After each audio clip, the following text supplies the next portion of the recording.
Good morning, students. Today we are going to start a new chapter 16 plant tissue culture. आज हम फिर से एक नया चैप्टर स्टार्ट करने जा रहे हैं जिसका नाम है पादप ऊतक संवर्धन। तो हम जानेंगे पादप ऊतक संवर्धन क्या है। तो पहले हिंदी मीडियम वाले विद्यार्थी सुनेंगे। पादप ऊतक संवर्धन एक ऐसी तकनीकी है जिसमें पादप के विभिन्न भागों, इट मीन्स उसके विभिन्न अंगों, जैसे कि कोई एक अकेली कोशिका ले ली जाए, कोई भी ऊतक ले लिया जाए, या पादप का कोई अंग, पत्ती है, जड़ है, तना है, इनको निर्जर्म परिस्थितियों में, निर्जर्म परिस्थितियों का मतलब है जीवाणु रहित, यानी किसी भी प्रकार का इन पादप अंगों या भागों में संक्रमण नहीं होना चाहिए, तो उनको संक्रमण रहित बना दिया जाता है। जीवाणुओं को नष्ट कर दिया जाता है। निर्जर्म परिस्थिति, जीवाणु रहित परिस्थितियों में पात्र संवर्धन, किसी पात्र में रखा जाता है और संवर्धन उन पादप कोशिकाओं के लिए उपलब्ध कराया गया पोषक पदार्थ संवर्धन माध्यम, उनमें उन कोशिकाओं को, अंगों को रखा जाता है। वो हो गया पात्र संवर्धन। किसी पात्र में पोषक माध्यम रखा जाता है और उस पोषक माध्यम में पादप अंगों को रख दिया जाता है और अल्प समय में उससे पौधे प्राप्त किए जाते हैं। उस संवर्धन माध्यम में कुछ घंटों के लिए रख दिया जाता है, कुछ सप्ताह के लिए रख सकते हैं, तो कुछ ही घंटों में, अल्प समय का मतलब यही होता है 1 या 2 दिन के लिए रख दिया। तो उस संवर्धन माध्यम से एक पादप ऊतक या किसी पादप कोशिका से अधिक संख्या में हम अनेकों छोटे छोटे पादप प्लांटलेट्स प्राप्त कर लेते हैं। ऐसी तकनीकी कहलाती है ऊतक संवर्धन तकनीक, यानी पादप ऊतकों का कल्चर मीडियम में डालने पर उनका संवर्धन किया जा रहा है और फिर उस एक ऊतक से हम अनेकों, कम से कम समय में अधिक से अधिक पादप पौधे प्राप्त कर लेते हैं। तो यह तकनीकी क्या कहलाई अपनी ऊतक संवर्धन तकनीक। ठीक है कि नहीं? Now in English medium student, the technique, what is the plant tissue culture? The technique in which culture of plant organs, the technique in which the culture of plant organs, protoplast, cell, tissue or complete system kept on nutrient medium, kept on nutrient medium, it means culture medium. The plant tissue organs, any part are kept into culture medium, nutrient medium under sterile and controlled condition, under sterile and controlled conditions. This process, this technique is called tissue culture. ठीक है ना? When we kept any part, any organ, any tissue of a plant, it is kept into the culture medium. In very short time, we obtain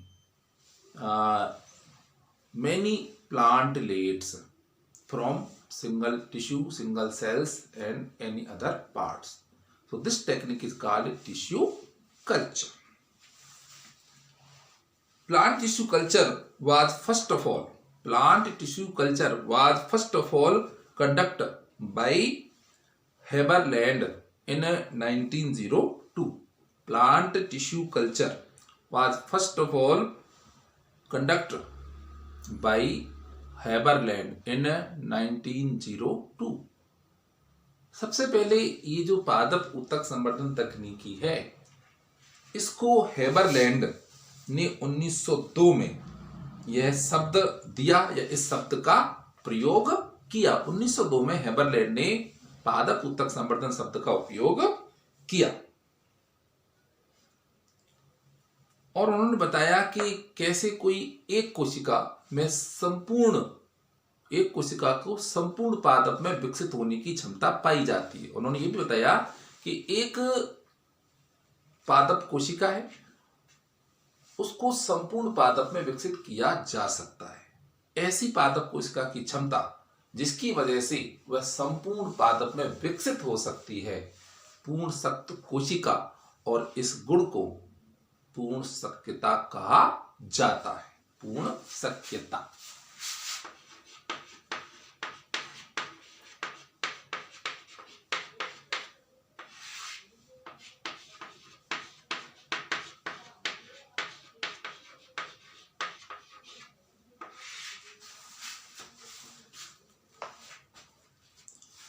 पूर्ण शक्यता, totipotency.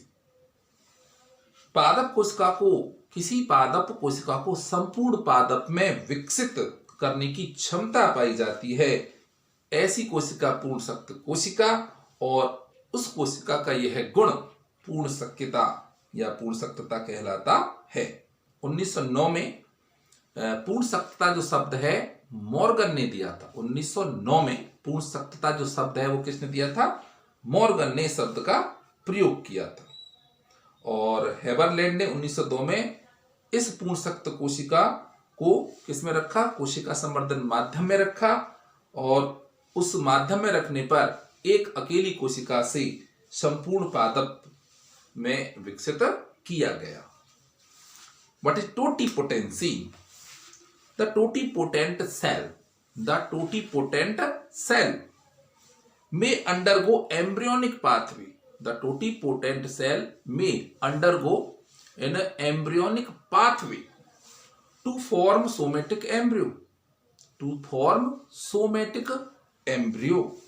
Which can be grown. Somatic embryo which can be grown to regenerate into complete plant. Somatic embryo can be grown to regenerate into complete plant. They are generally is larger. Somatic embryo, they are generally in a larger size than zygotic embryo. Somatic embryo is generally large than zygotic embryo.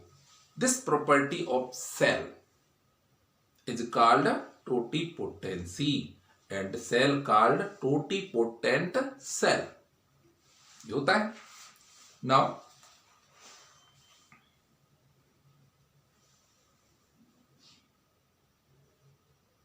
Next topic है अपना step of micropropagation. Culture medium अपने syllabus से हट चुका है इस बार, तो अपना नेक्स्ट टॉपिक है स्टेप ऑफ माइक्रोप्रोपेगेशन।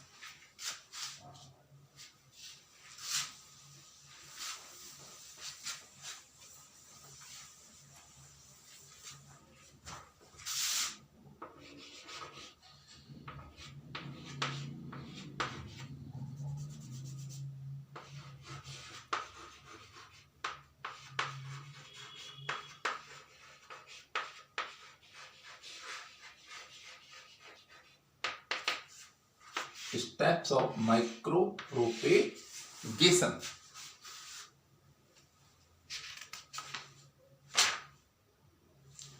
पादप सूक्ष्म प्रवर्धन, क्या बोलते हैं इसको?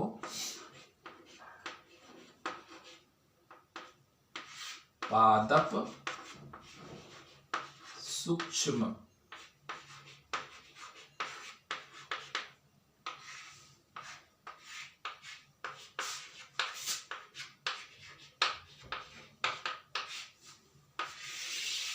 पादप सूक्ष्म संवर्धन के चरण, स्टेप्स ऑफ माइक्रोप्रोपेगेशन। तो सबसे पहले हम हिंदी मीडियम वालों को बता दें। फर्स्ट है शून्य चरण।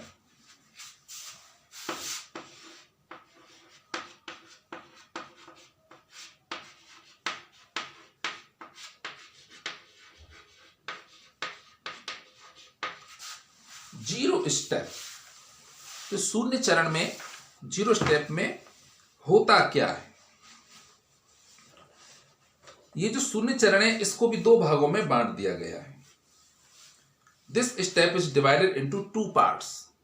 Zero step is divided into two parts. शून्य चरण को दो भागों में बांटा गया है। Number 1, selection of plant and free treatment.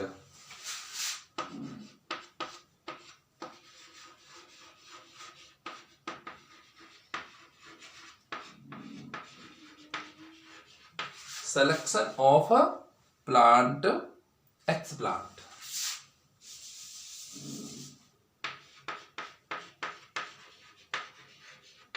Selection of explant and free treatment.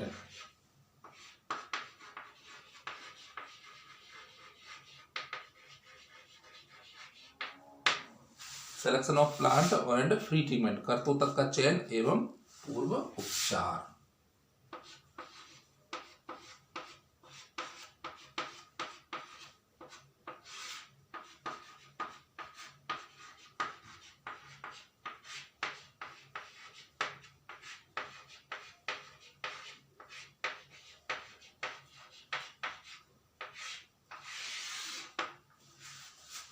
Zero step का फर्स्ट है अपना selection of x plant and free treatment. शून्य चरण का जो पहला बिंदु है कर्तोतक का चयन और उसका पूर्व उपचार। तो कर्तोतक काट करके अलग कर दिया, ऊतक किसका, पादप का। पादप शरीर में से कोई भी किसी भी भाग से ऊतक को काटा और काट करके क्या कर लिया, उसको अलग कर लिया, उसको क्या बोलेंगे, कर्तोतक। Explant, cut part of plant is called explant. Removing part of the plant is called explant. Any tissue, any cells after cut and remove from the main plant is called explant. तो कर्तोतक के लिए हम मुख्य रूप से प्ररोह शीर्ष, जो तना होता है, प्ररोह होता है, उसका ऊपर का भाग, प्ररोह शीर्ष को या साइड से ग्रो होने वाली कक्षस्थ कलिकाओं को और शीर्षस्थ विभजोतक को, जड़ है, तना है, इसका सबसे ऊपर वाला जो भाग होता है जो बारंबार विभाजित होता रहता है, उसको क्या बोलते हैं, शीर्षस्थ विभजोतक। इसको क्लोनिंग करने के लिए शीर्षस्थ विभजोतक है या फिर अपना प्ररोह शीर्ष है या फिर अपनी कोई कक्षस्थ कलिकाएं हैं, उस जिसकी क्लोनिंग करनी है उसको हम वायरस मुक्त पादप प्राप्त करने में काम में लाते हैं। क्योंकि अगर हम किसी और पादप भाग का प्रयोग करते हैं तो वो निश्चित रूप से किसी जीवाणु या किसी वायरस से संक्रमित हो सकता है, लेकिन कोई भी शीर्षस्थ विभजोतक जो होता है अपना, वो कभी भी, जो एपिकल मेरिस्टेम जो होता है, वो कभी भी वायरल इन्फेक्टेड नहीं होता, उसमें वायरस का इन्फेक्शन नहीं होता, वायरस से संक्रमित नहीं होता। इसीलिए हम शीर्षस्थ विभजोतक को कर्तोतक, ऊतक संवर्धन विधि के लिए जो कर्तोतक है, जो पादप उस भाग से काट करके जो निकालते हैं, उस शीर्षस्थ विभजोतक को काम में लाया जाता है। तो पूछा जा सकता है कि आपको एक संक्रमित पादप से वायरस मुक्त पादप तैयार करना है तो आप क्या करोगे, तो यही आएगा कि वायरस मुक्त पादप प्राप्त करना है और वायरस संक्रमित प्लांट है तो हम उसके शीर्षस्थ विभजोतक को काट करके अलग कर लेंगे। क्यों? क्योंकि शीर्षस्थ विभजोतक कभी भी संक्रमित नहीं होता है।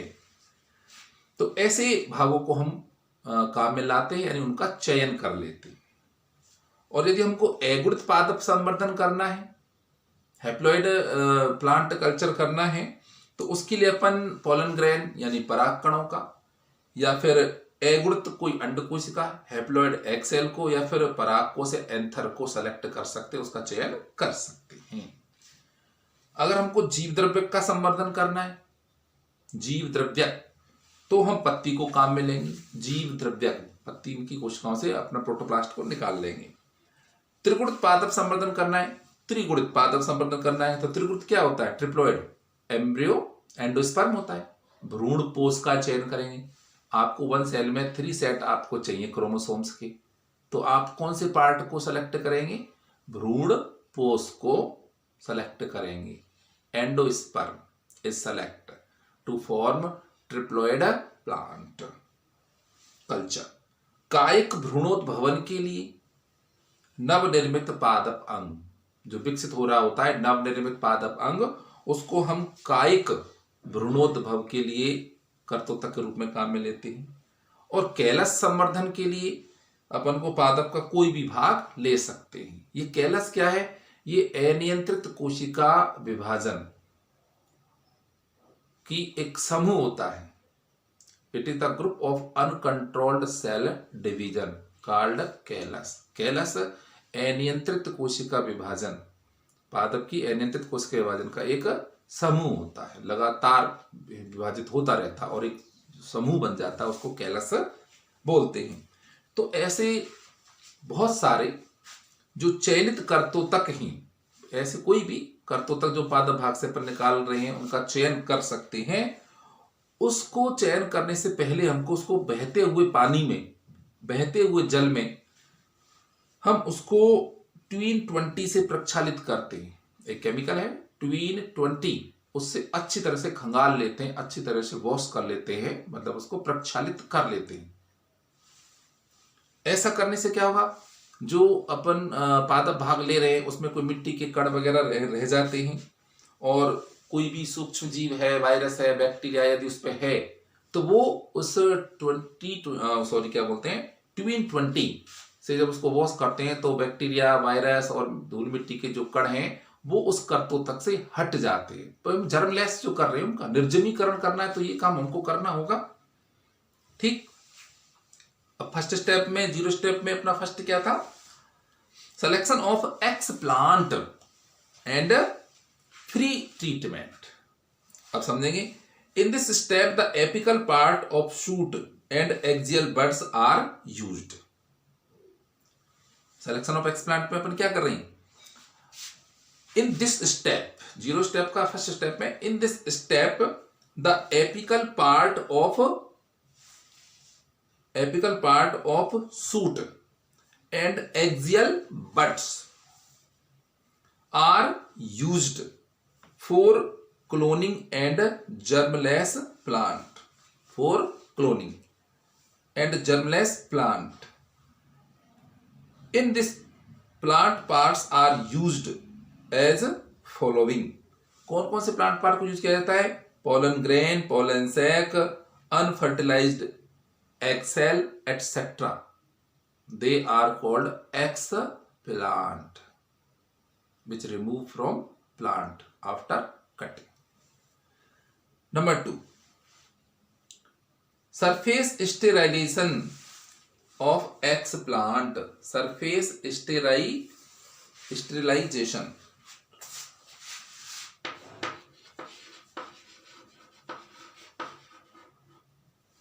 क्या है? Surface sterilisation.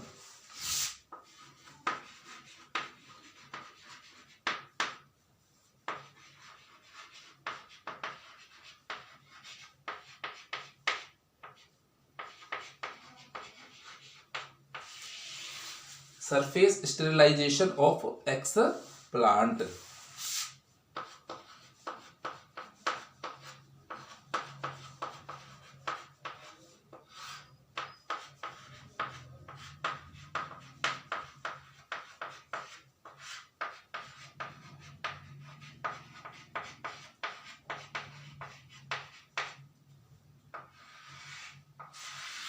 कर्तोतकों का सतही निर्जमीकरण। कर्तोतकों का सतही निर्जमीकरण। जो कर्तोतक काम में ला रहे हैं उनकी जो सरफेस पर जो जीवाणु वायरस उपस्थित होते हैं उनको नष्ट करना है, उनको निर्जमीकरण उनका करना है। तो ये 0 जो अपना स्टेप है उसका सेकंड पॉइंट है। 0 स्टेप का सेकंड पॉइंट है सरफेस स्टेरिलाइजेशन ऑफ एक्सप्लांट। यानी जो कर्तोतक है उसका पहले चयन कर लिया, और चयन करने से पहले का उपचार। अब क्या रहा है? सतही निर्जमीकरण। उसको काम में ला रहे हैं तो क्यों ना अपन उस पर पहले से बैक्टीरिया वायरस को रिमूव कर दें, वहां से हटा दें। तो इसके लिए जो निर्जमी कारक, जीवाणु वायरसों को जो नष्ट करने के लिए जो अपन यूज कर रहे हैं फैक्टर जो है, तो इसके लिए निर्जमी कारक के रूप में अपन क्या लेते हैं? Mercury chloride Hg2Cl2।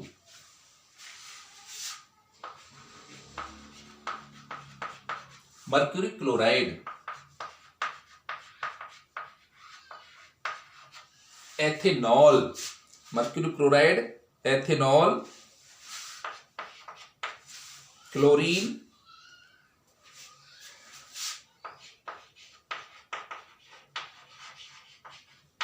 Bromine water and AgNO3।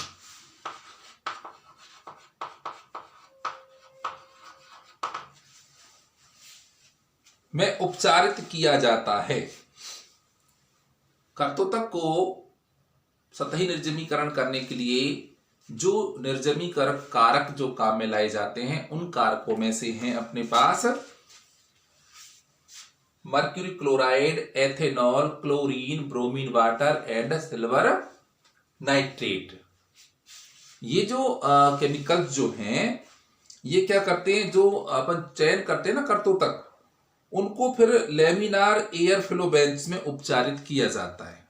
एक एपरेटस है लेमिनार एयर फ्लो बेंच, ये अपन ने 11th में पढ़ा हुआ है, 11th क्लास में ना, फर्स्ट चैप्टर, उसमें हर्बेरियम बर्बेरियम पढ़ते हैं ना अपन, उसमें ये टॉपिक आया है एयर फ्लो बेंच। तो उसमें इसका ट्रीटमेंट किया जाता है। इससे क्या होता है, जो कर्तोतक की जो सतह पर उपस्थित जर्म्स जो है, बैक्टीरिया वायरस जो होते हैं, वो नष्ट हो जाते। ठीक। For this we use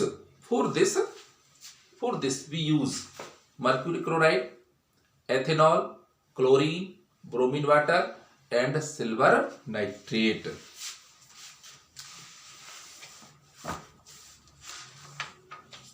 Selected explant are surface sterilized by appropriate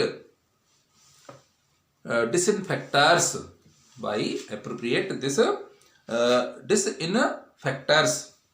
in laminar air flow bench. Repeat again. Selected explant are surface sterilized by appropriate disinfectors in laminar air flow bench, which result in complete sterilization of explant। तो ये अपना 0 step था। अब आ रहा है अपन first step की ओर।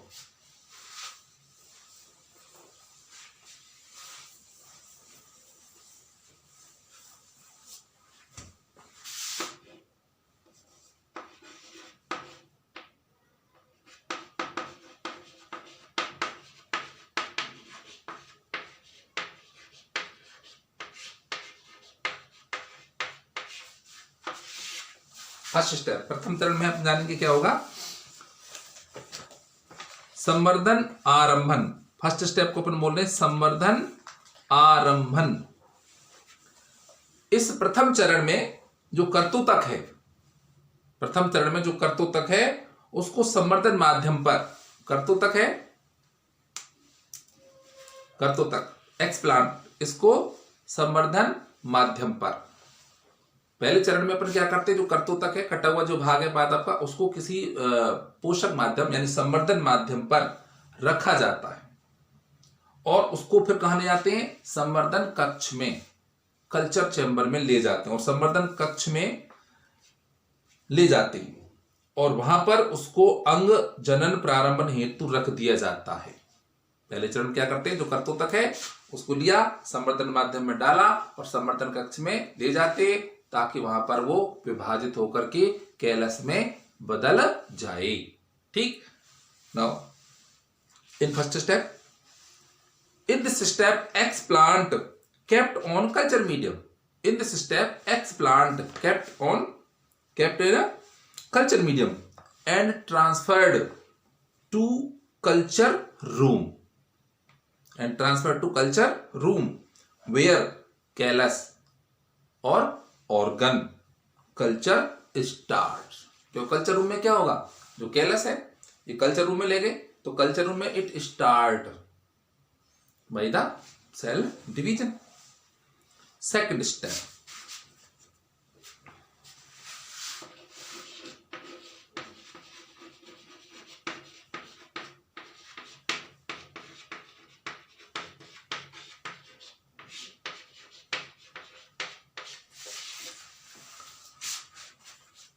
जो संवर्धित कर्तोतक है उसको निकाला जाता है, जो संवर्धित कर्तोतक है उसको निकाल लिया और एक नए पोषक माध्यम पर स्थानांतरित कर उसका गुणन कराया जाता है। जो प्रथम चरण था उसके बाद द्वितीय चरण आया, तो द्वितीय चरण में जो हमने संवर्धित कर्तोतक हैं संवर्धन कक्ष से उसको लेकर के आए, उसमें जो संवर्धित कर्तोतक थे उनको वहां से निकाल करके किसी नए संवर्धन माध्यम में उनको रख दिया जाता है और फिर वहां उनका गुणन कराया जाता है। जो कैलस वहां पर जो बना है संवर्धन कक्ष में उसको वहां से हटा करके और किसी दूसरे संवर्धन माध्यम में रख दिया जाता और फिर उनकी संख्या में वृद्धि की जाती है, उनको गुणन कराया जा रहा है ना। एक कैलस से तो हमने पार पड़ी, बहुत सारे कैलस है वो डिवाइड होते रहते again and again. Second step, transfer of explant. Second step में transfer of explant of first step, transfer of explant of first step on to a new fresh culture medium, on to a new fresh culture medium for multiplication. Second step में क्या होता है, we obtain the callus from first step and this callus now transfer into a new and fresh culture medium for multiplication. Clearly? Now third step,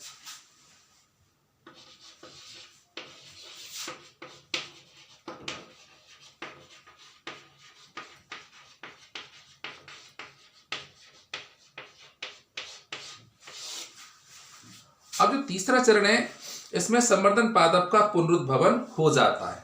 तीसरे चरण में क्या होता है, जो संवर्धन होता है संवर्धन माध्यम उसमें संपूर्ण प्लांट का संपूर्ण पादप का क्या होता है, रीजेनेरेशन।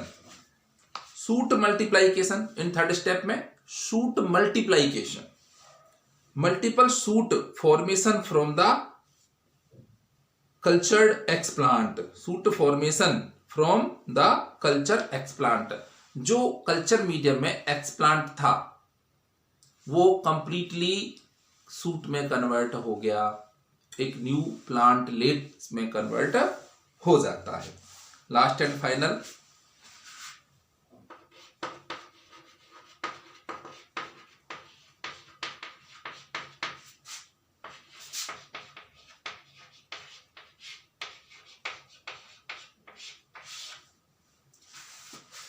फोर्थ स्टेप, अंतिम जो चरण है वो है ये जो इस चैप्टर में हम पढ़ रहे हैं ऊतक संवर्धन तकनीक।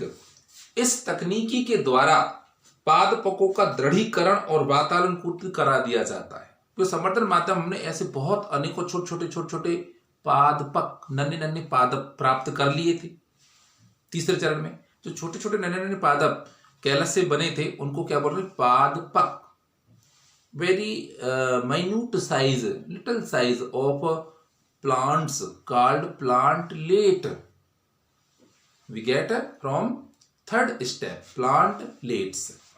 तो ऊतक संवर्धन तकनीक के द्वारा जो पादपक होते हैं ना बहुत सॉफ्ट होते हैं, तो उनका दृढ़ीकरण कराया जाता है और वातानुकूलित करा दिया जाता है, क्योंकि अपन उस कल्चर मीडियम से निकाल करके उनको फील्ड में या पॉट में लगाएंगे तो उससे पहले उनको एक मजबूत करना होगा, उनके स्टेम उनका रूट जो है उनको सॉलिड में कन्वर्ट करना पड़ेगा ना।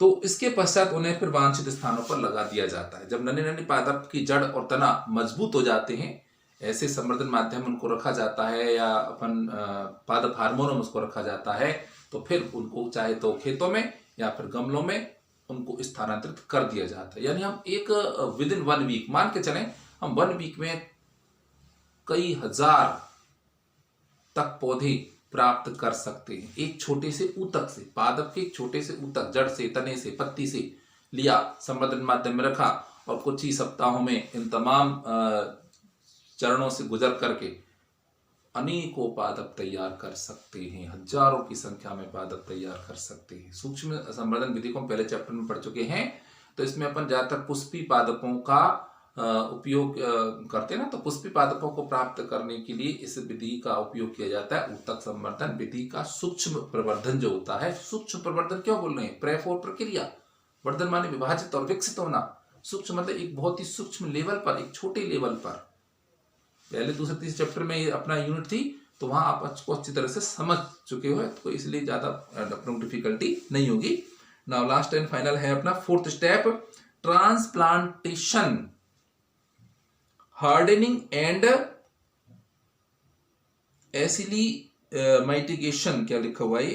Hardening of tissue culture, raised plant as they are tender and subsequent transplantation to the greenhouse and fields।